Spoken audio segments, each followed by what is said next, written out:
Yes, so atoms and molecules. Now ये जो atoms and molecules का जो सिलसिला है, ये बेसिकली बहुत पुराना है। कितना पुराना? Right, when I go back to the age of 500 BC, there was a philosopher जिसका नाम was Maharshi Kanad. There was a philosopher जिसका नाम था महर्षि कनद। ही गेव अ स्टेटमेंट, वो एक चीज बोले थे। वो क्या बोले थे कि अगर मैं किसी भी मैटर को ब्रेक करते जाऊं एंड मैं उसको जितना ब्रेक ब्रेक करते जाऊंगा, मेरे पास एक पर्टिकुलर पार्टिकल आएगा जिसको मैं दोबारा ब्रेक नहीं कर पाऊंगा। And what he said, he named those particles as परमाणु। नाउ वी नो परमाणु is the Sanskrit of atoms. ठीक है, तो दिस वाज इन 500 BC, जब महर्षि कनद ने बोला था कि मेरे पास अगर एक मैटर है, मान लो मेरे पास एक चौक है, मैं चौक को ब्रेक कर रहा हूं, फिर मेरा जो टूटा हुआ जो पीस आया, मैं फिर उसको ब्रेक कर रहा हूं, फिर जो पीसेस आ रहा है फिर उसको ब्रेक कर रहा हूं, ऐसे करते करते करते करते मैं फाइनली एक ऐसा पार्टिकल पे पहुंच जाऊंगा जिसको मैं दोबारा और ब्रेक नहीं कर पाऊंगा। सच पार्टिकल्स आर कॉल्ड परमाणु अकॉर्डिंग टू महर्षि कनद। ठीक है, at the same time, at the same time Greece में we had two ancient philosophers known as Democritus and Leucippus. Democritus and Leucippus, ये सेम टाइम, ये हो रहा है 500 BC में, ये चीज इंडिया में हुआ सेम टाइम में। ये दोनों ग्रीक का फिलोसोफर है, ये लोग ग्रीस में सेम स्टेटमेंट दिया कि अगर मैं मैटर को डिवाइड करते जाऊं उसको मैं फार्दर और डिवाइड नहीं कर पाऊंगा। तो डेमोक्रेटस ये सारे पार्टिकल्स को नाम दिया इनडिविजिबल पार्टिकल्स, मतलब जिसको मैं फर्दर डिवाइड नहीं कर पाऊंगा। यही जो इनडिविजिबल पार्टिकल्स है, इसको आज के दिन में वी कॉल इट एटम्स। और हम लोग ये भी जानते हैं कि बहुत सारे एटम्स एक साथ जोड़ के मेरे को जो चीज मिलता है that is called compounds. And ये एटम्स एंड कंपाउंड्स के बाद I have technically learn the difference between what is an element and what is a compound. मैं अगर बोलूं कि मेरा element is sodium, what does it mean? It means one atom. It is one atom because जब भी तुम एक से ज्यादा एटम यूज करोगे, that no longer becomes an element, that no longer becomes an element, that becomes a molecule.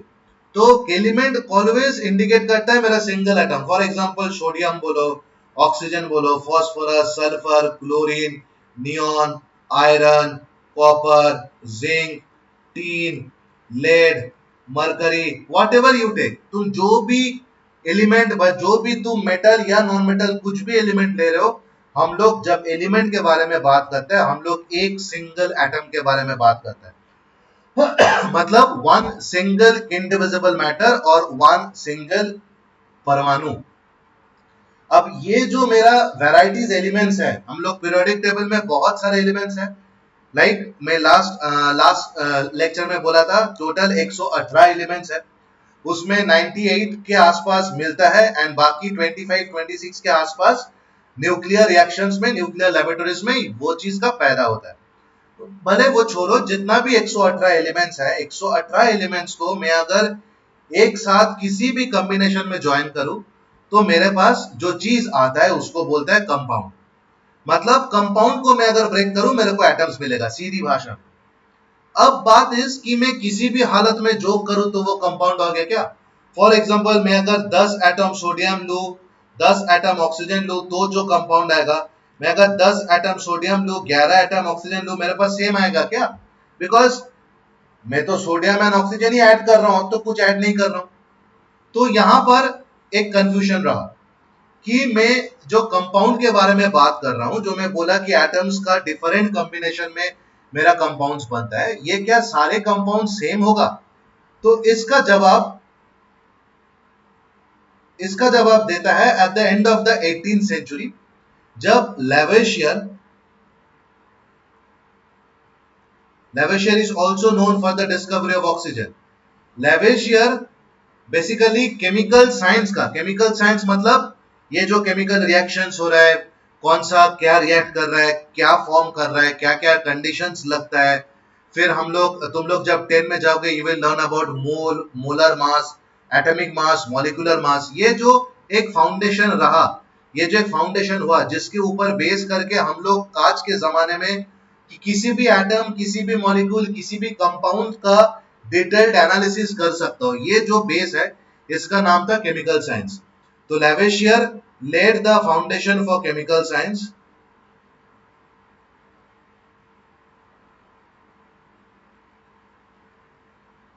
And कुछ बहुत vital vital दो इंपॉर्टेंट लॉ दिए थे।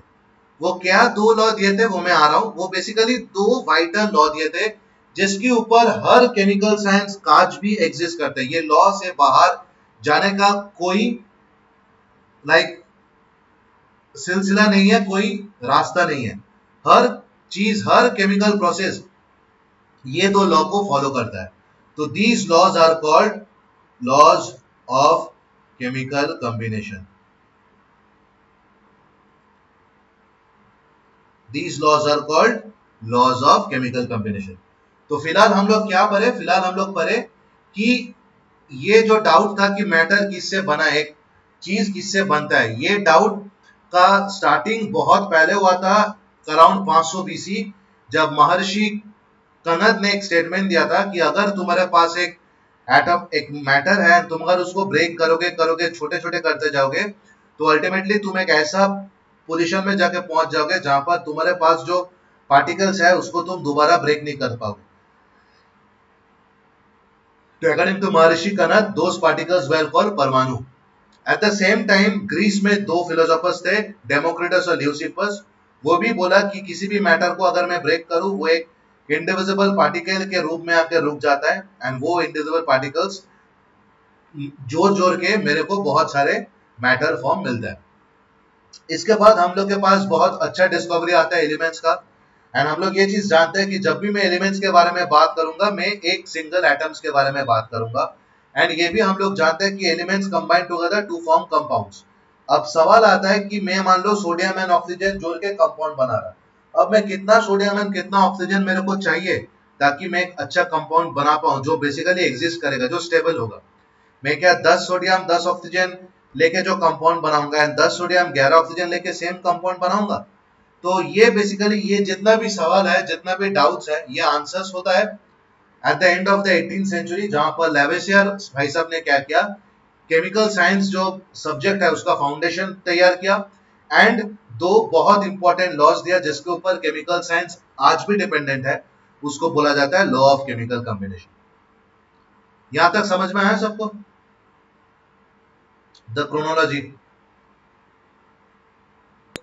Yes, sir.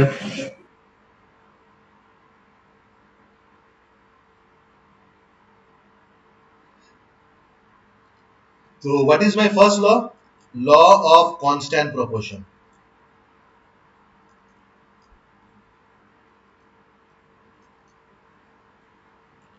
अब तुम लोग में कितने को मैगी बनाना आता है? समी, जिज्ञासा, और समीर राजू और शर्मी सुदेव गुड। मतलब each and everyone know how to make Maggi, like it's a very easy to make dish, right? अब मान लो तुम लोग ट्रैवल कर रहे हो, तुम लोग ट्रैवल कर रहे हो, तुम ट्रैवल करने के पहले घर घर में मैगी बना के खाए थे। फिर तुम मान लो तुम शिमला घूमने गए, वहां पर तुम मैगी बना के खाया। फिर तुम सारे दोस्त बाइक राइड पे निकल गए लेह लद्दाख, वहां पर भी मैगी बना के खाए थे।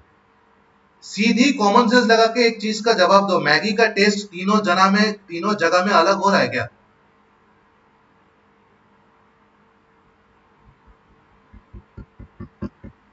मैं फिर से रिपीट कर रहा हूं, मान लो नो सर, सेम रहता है टेस्ट। सेम रहता है, सबको लगता है सेम रहता है।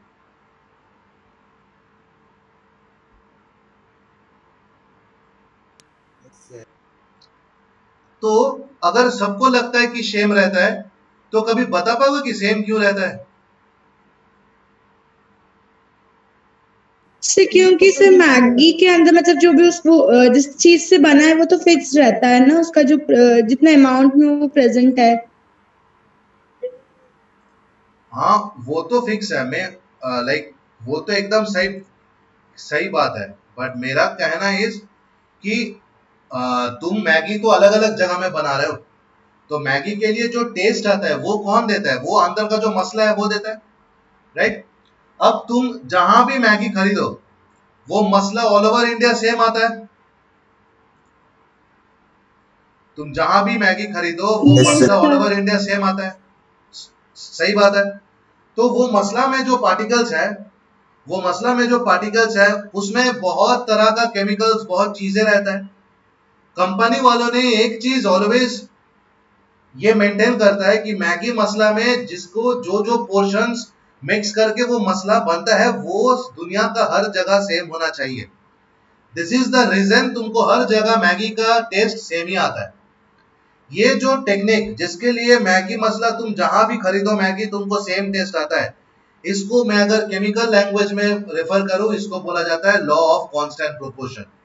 फॉर एग्जांपल, मान लो तुम एक रिसर्चर हो, तुम वाटर के सैंपल स्टडी कर रहे हो, तो तुम भुवनेश्वर से वाटर लिया, फिर तुम दिल्ली गए, दिल्ली से तुम गए कुवैत, कुवैत से तुम फ्लाइट गए यूएसए, वहां से तुम गए ग्रीनलैंड, फिर वहां से वापस आए मेक्सिको, फिर आया तुम इजिप्ट, फिर आया तुम भुवनेश्वर। ये हर जगह से तुम वाटर कनेक्ट कर रहे हो, वाटर कलेक्ट कर रहे हो। ठीक है, ये तुम्हारा एक साइंस प्रोजेक्ट का हिस्सा है। सारे जगह का वाटर का टेस्ट अलग हो सकता है, कलर अलग हो सकता है, बट कहीं पर भी क्या तुमको लगता है कि वाटर का फॉर्मूला H2O छोड़ के कुछ और है? नो तुमको सर। ये कभी पॉसिबल ही नहीं हो सकता। वाटर का formula is always H2O, right? तो अगर ये तुम लोग बोल रहे हो कि नहीं सर ये कभी चेंज नहीं हो सकता, तो क्या मैं बोल सकता हूं कि 2 parts of hydrogen plus 1 part of oxygen makes water? क्या मैं ये बोल सकता हूं? हाइड्रोजन का 2 पार्ट H2, ऑक्सीजन का 1 part O1 which is equal to H2, क्या मैं ये वाला चीज बोल सकता हूं? Yes sir. ओके, तो अगर मैं ये वाला चीज बोल सकता हूं, तो क्या मैं ये बोल सकता हूं कि जब भी कोई कंपाउंड फॉर्म होता है, जितना भी एलिमेंट्स रिक्वायर्ड होता है वो कंपाउंड को फॉर्म करने में, they are mixed together in the same proportions. तुम hydrogen is to oxygen 2:1 by volume ही लोगे, कार्बन डाइऑक्साइड में 1:2 वॉल्यूम ही लोगे, NH3 में 1:3 वॉल्यूम ही लोगे। इसके अलावा तुम किसी भी वॉल्यूम लो तो ये कंपाउंड फॉर्म नहीं होगा। क्या मैं ये चीज बोल सकता हूं?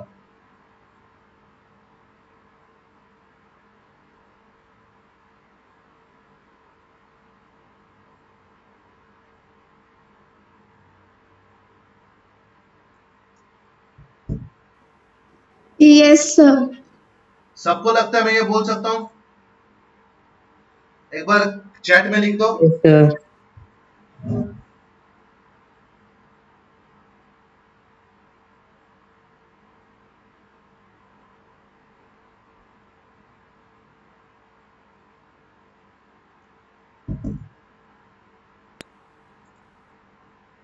Good.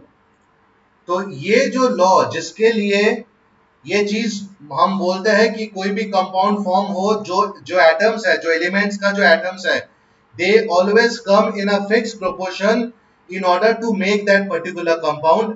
This is govern by a law. ये एक लॉ के मुताबिक होता है। वो लॉ को बोलता है law of constant proportion.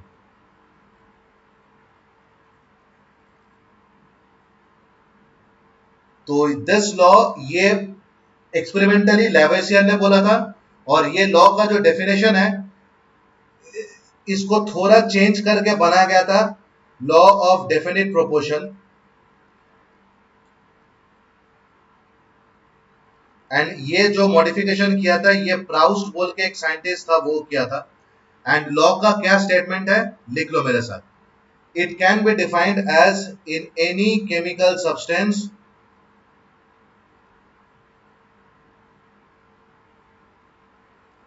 comma the elements are always present in definite proportions by mass.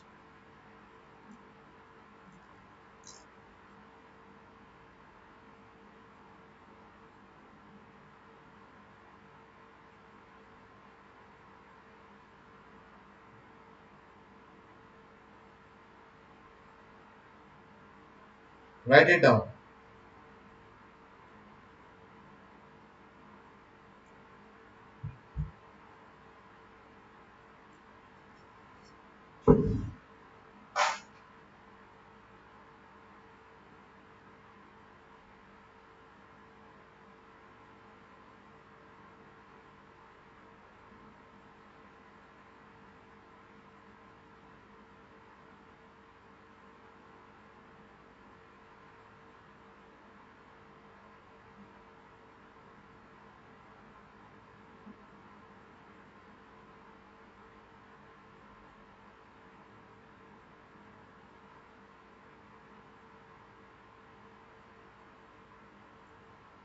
Once you have written, go through it and देखो तुम लोग के समझ में आ रहा है कि नहीं. Once you have written, go through it and see whether you can understand it or not.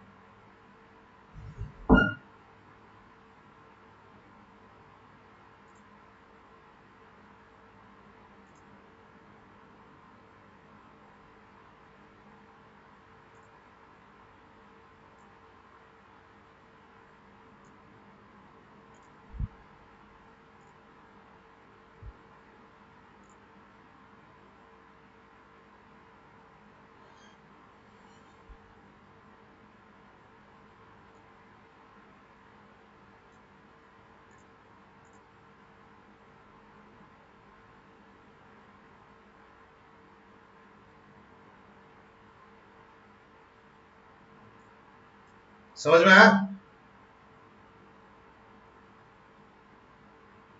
Yes, sir. सबको? Yes. Yes, sir. Okay.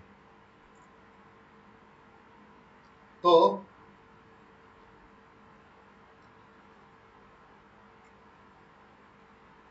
now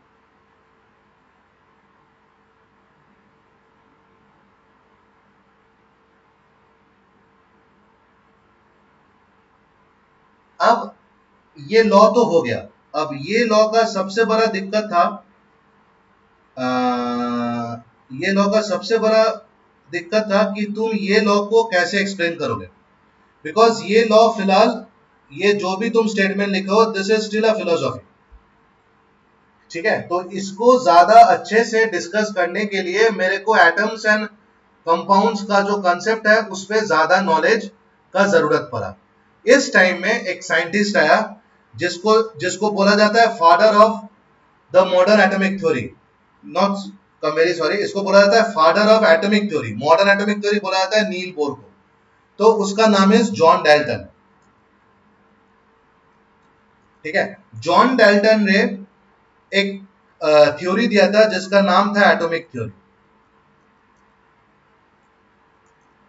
because यहां तक ये लॉ में एक डाउट था कि ये जो कंबाइन कर रहा है फिक्स प्रोपोर्शन में, ये एटम कंबाइन कर रहा है या मॉलिक्यूल कंबाइन कर रहा है, बिकॉज ये अभी तक डाउट था। तो डाल्टन ने एक थ्योरी पेश किया जिसको बोला जाता है एटॉमिक थ्योरी। एंड वो थ्योरी का कुछ कुछ पॉइंट्स है, मैं लिख रहा हूं, तुम लोग भी मेरे साथ लिखो। Number 1, all matter is made up of very tiny particles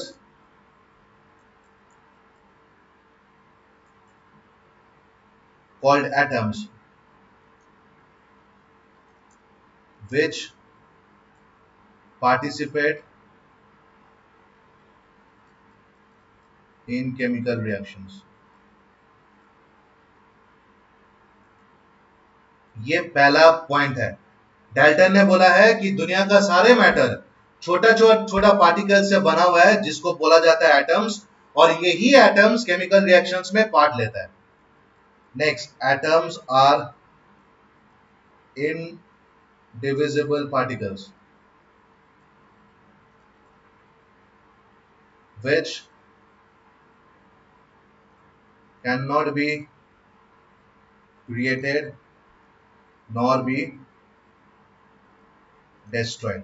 मतलब एटम्स आर इनडिविजिबल पार्टिकल्स, मतलब मैं एटम्स को फर्दर डिवाइड नहीं कर पाऊंगा, एटम्स और डिवाइड नहीं होगा। This is the smallest particle and इसको मैं ना बना पाऊंगा ना इसको डिस्ट्रॉय कर पाऊंगा। बेसिकली एटम अमर है। Atoms of a given element are identical in mass and chemical properties।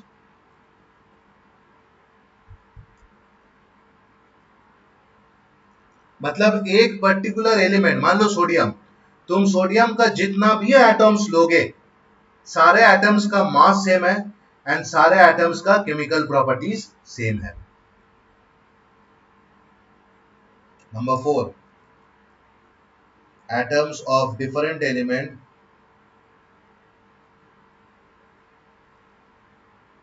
have different masses and chemical properties।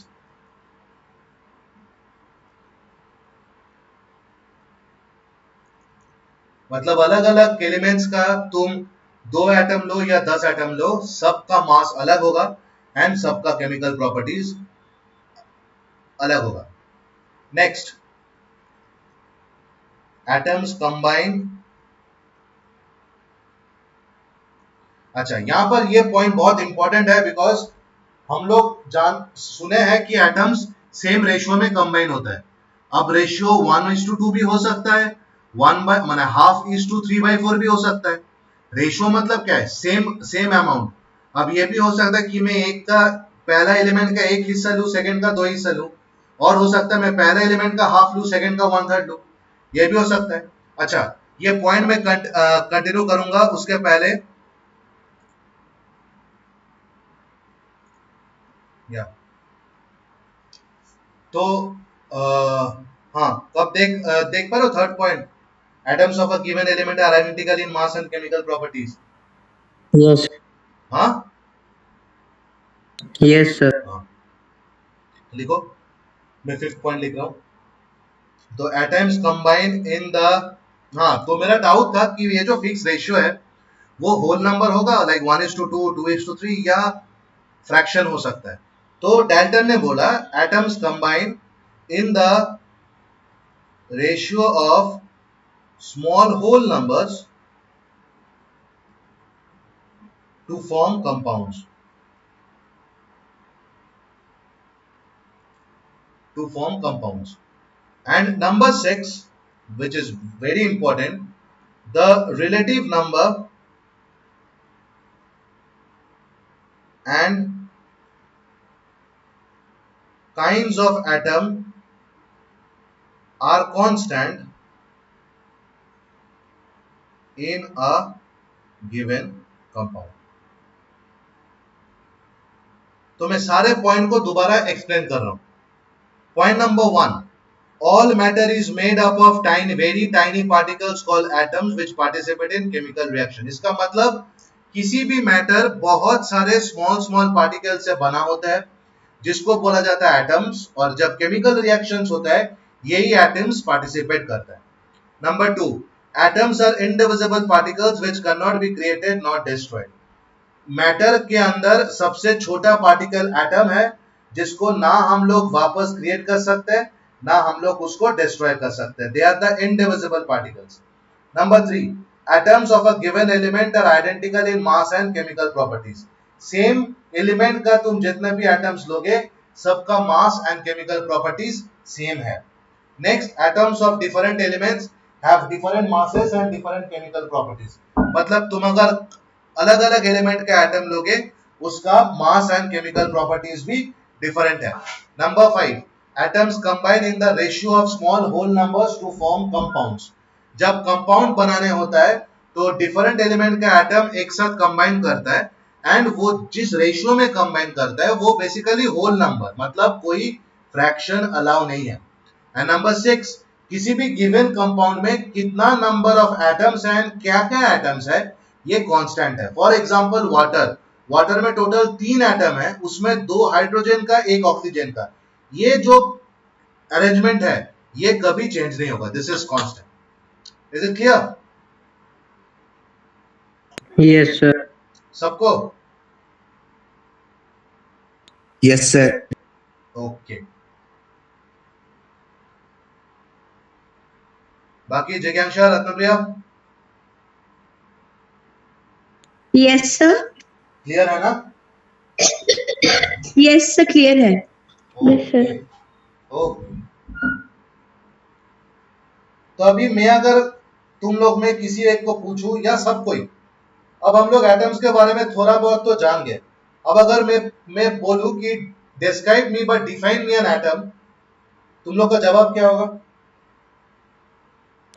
Sir, atoms are smaller particles of an element.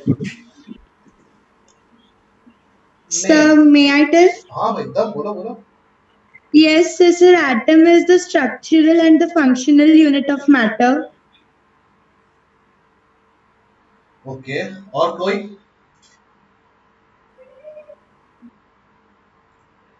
और कोई? So atom is the smallest unit of a matter. Okay. और कोई? 3 हुआ. रत्नप्रिया, तुम भी बोल दो. Right.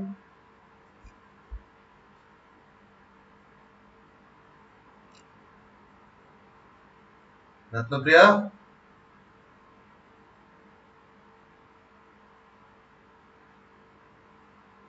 Anyway.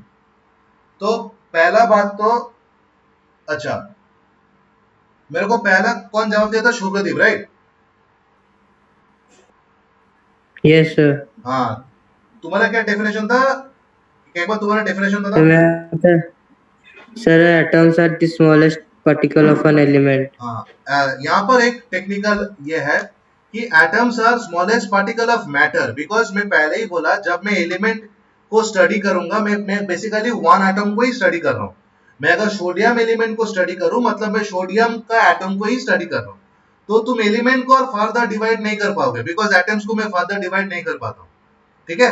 तो atoms are the smallest particle of matter. ठीक है? Yes. Okay. Now let us see how big are atoms.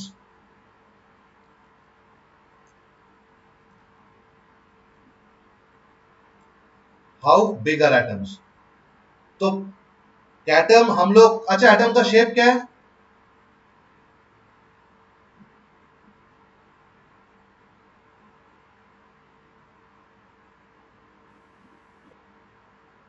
कोई बता पाएगा एटम का शेप क्या है? चलो मैं लिखता हूं. Let us consider atoms are spherical in shape. मान लो तो किन लोग का रेडियस होगा? This is the radius. अब ये एटम कितना बड़ा है वो पता चलेगा अगर मैं रेडियस निकल लेता हूं, राइट? अब एटम का जो रेडियस है, atomic radius is measured in nanometer. Now how much big or how much small is nanometer? 1 nanometer is equal to 1 by 10 to the power 9th of a meter or 10 to the power minus 9 meter. This is 1 nanometer. मतलब this is so small. Like for example अगर मेरे पास मैं अगर 1 metre को इतना divisions में divide करूं तो उसका 1 division will be 1 nanometre.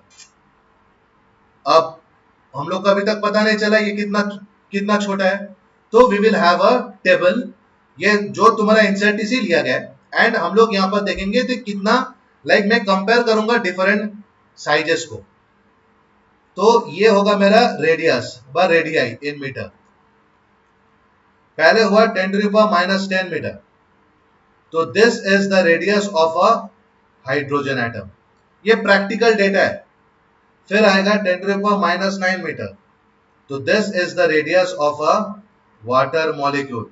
Notice करना, जब भी मैं एक से ज्यादा एलिमेंट, ज्यादा एटम ले लिया, I call it a molecule. Number 10⁻⁸ metre, it is haemoglobin molecule. Haemoglobin मतलब हम लोग का ब्लड में जो जो पार्टिकल ऑक्सीजन सप्लाई करता है। 10⁻⁴ मीटर, ग्रेन ऑफ सैंड। अब इमेजिन कर पा रहे हो तुम लोग, एक बालू का एक ग्रेन जब उठाते हो, उससे भी छह गुना छोटा है मेरा एक atom. 10⁻³ metre, it is the size of an ant, चींटी का साइज है। एंड 10⁻⁻1 metre, it is the radius of an apple. Now you can imagine how much small an atom is.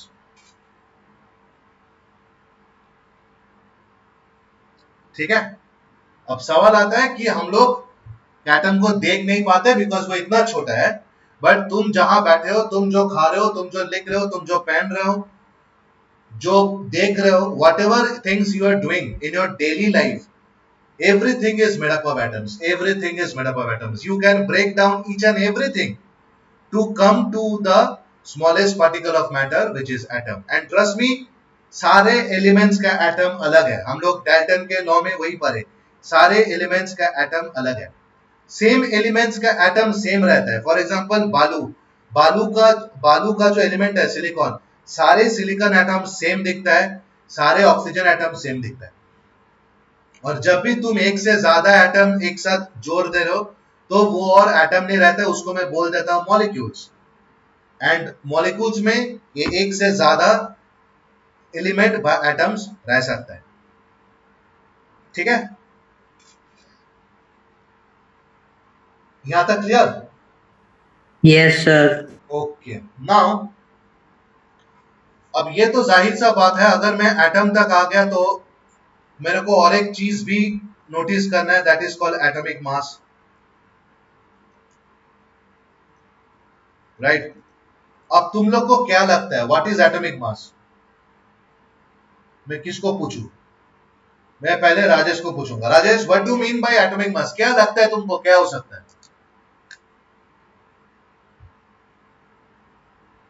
Yes, sir.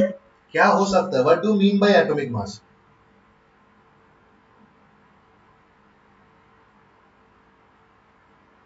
Sorry, sir. I don't.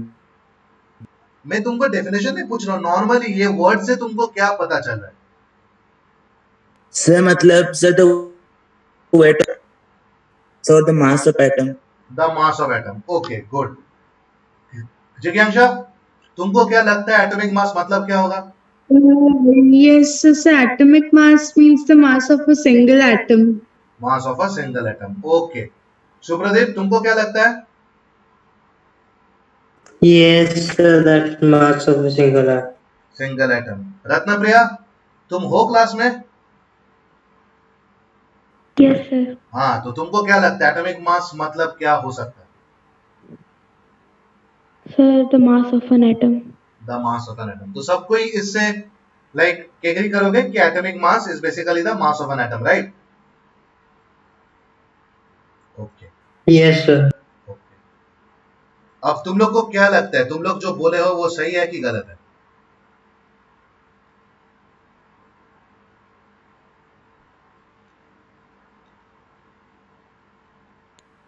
Sir, not sure. सही है। किसको लगता है सही है? एक बार माइक म्यूट करके बोलो हाँ सर सही है। किसको लगता है सही है? तो मुझे लगता है जिज्ञासा। तुमको लगता है सही है? Yes sir. अच्छा, और बाकी?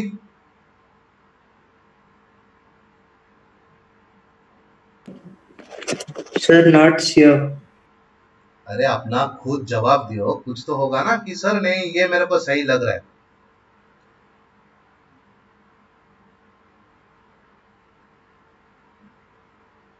कोई नहीं। शुभ्रदीप क्या लगता है, सही है तो कि मेरे को गलत सही है? लगता है हाँ क्या बोल रहे हो राजेश? सर, मेरे को सही Sir, लगता शायद है। गलत है. शुभ्रदीप को लगता है शायद गलत है। ओके रत्नप्रिया तुमको क्या लगता है, सही है कि गलत है? सर सही है। सही है। गुड। कभी कभी इंसान के जिंदगी में ये मोड़ आता है कि उसको जब पूछा जाए कि ये सही है कि गलत है, तो ऑलवेज सही हो तो अच्छा, बट गलत हो तो सुधारने का एक मौका मिलता है। तो ऑलवेज गो फॉर कि सर ये गलत है। बट क्या गलती है अभी तुम लोग को पता नहीं चलेगा। Let me explain to you. तो सीधी भाषा में एटॉमिक मास मतलब हर एक एटम का कुछ कुछ मास रहेगा, ये हम लोग को पता चलता है। This is atomic mass. But तुम लोग जब क्लास 10 में जाओगे तब ये बात कितना झूठा है तब पता चलेगा। फिलहाल मैं तुम लोग को बोल देता हूं कि सारे एलिमेंट का एक अपना कैरेक्टरिस्टिक्स मास है, और ये मास के मुताबिक ये जो स्टेटमेंट है कि सारे एलिमेंट का एक अपना मास रहता है, ये स्टेटमेंट के मुताबिक डाल्टन ने पेश किया था कि जब एटम्स एक पर्टिकुलर रेशियो में कंबाइन होगा कोई एक कंपाउंड बनाने में, फॉर एग्जांपल वाटर बना, 2 atom hydrogen and 1 atom oxygen, तो वो दोनों का मास का जो रेशियो होगा that is called ratio by mass. For example water में क्या होता है, in water hydrogen is to oxygen is equal to 1:8 by mass, और ये हर जगह कांस्टेंट है। अब कंफ्यूजन का बात ये है कि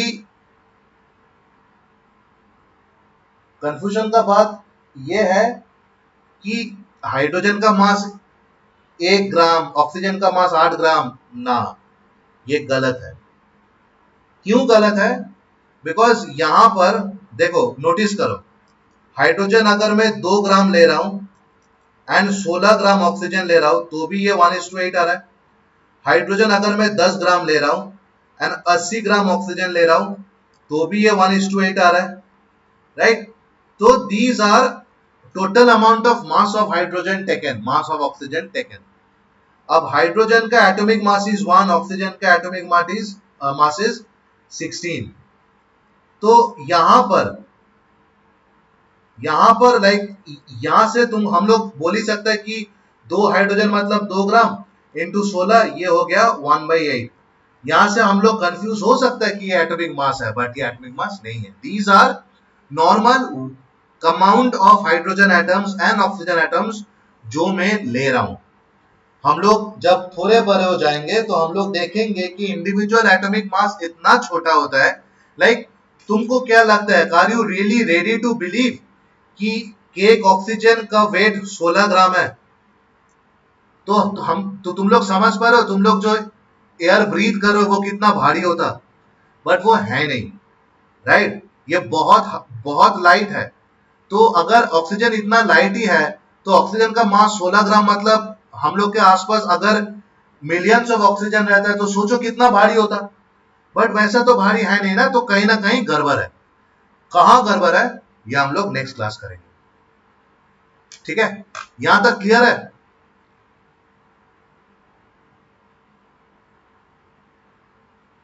Yes, sir. Yes sir. Okay. तुम लोग का नेक्स्ट वीक शायद समत्व का टेस्ट है, तो इसका पहले वाला chapter is your syllabus for the test. Yes, sir. Okay. And तुम लोग का टेस्ट तुम लोग का क्लास डे में ही होगा, यहीं पर ही होगा, 1 घंटा का टेस्ट होगा। मेरे टेस्ट में ऐसा कुछ हार्ड एंड फास्ट रूल्स नहीं है कि बहुत स्ट्रिक्ट होगा, नहीं, मैं क्वेश्चंस दूंगा ताकि तुम लोग कर पाओ। But I have just only one rule, जब भी टेस्ट दोगे I should be having all the videos on, because मेरे को देखना है तुम लोग कैसे टेस्ट दे। And for very clean clean communication उस दिन मेरा भी वीडियोस ऑन रहेगा। You have to give the exams in front of me, sitting in front of me for a period of 1 hour, but nothing to be afraid of, nothing to be scared of. Questions will be very simple and very So all the exams, all the subjects exam will be on the subject classes only. हाँ, सारे subjects का exam subject class में ही होगा। ठीक है। Yes, sir. Yes.